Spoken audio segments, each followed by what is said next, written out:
with Numa Coffee. Hey, you guys know that I'm often a big proponent of this grinder. It's a hand mill grinder, and this one is made by Hario, the Hario Skerton Mill grinder, I think it's called. But these are fairly inexpensive. You can find this kind of grinder for $30 to $40 on Amazon or something like that. But a great little burr grinder if you're not ready to spend $100 to $150 on a really good burr grinder. This is a good starting spot. But let me show you how to take this thing apart, clean it, and also adjust the burrs. Okay, real quick, I'll just show you. To take this apart, you unscrew this little top piece, that comes off, then the handle comes off, and then this little plastic cover. Unscrew the base, just set that aside. Now you can see this right here. Let me show you first how to adjust the burrs. So you take this off, and then you spin this little disc here to make the burrs closer to each other. So that's as tight as it'll go. So right now coffee can't get through there. So you want to go as tight as you can go, and then just loosen it about one full turn. And that's about the right setting for drip coffee.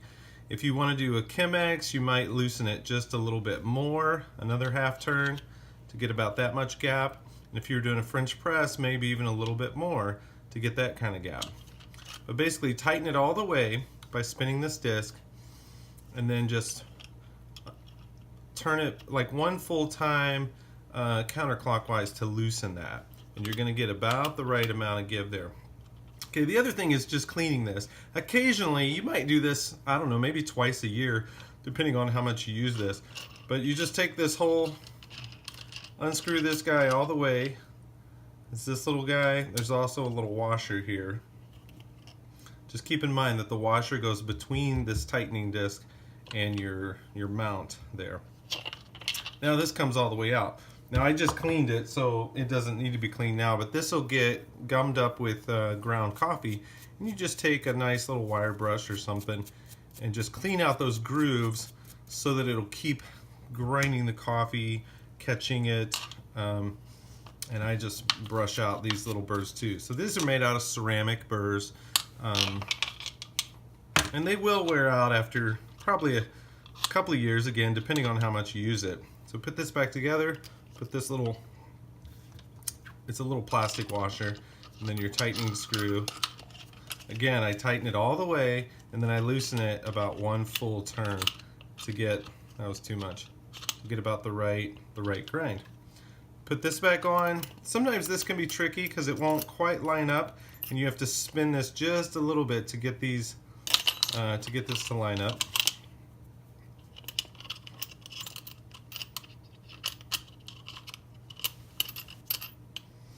Put the handle back on.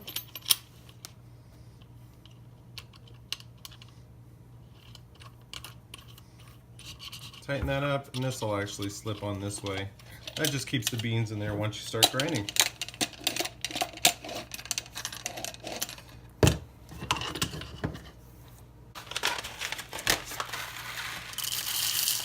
So to grind coffee in here, you just put the amount of beans that you need, that little cover on.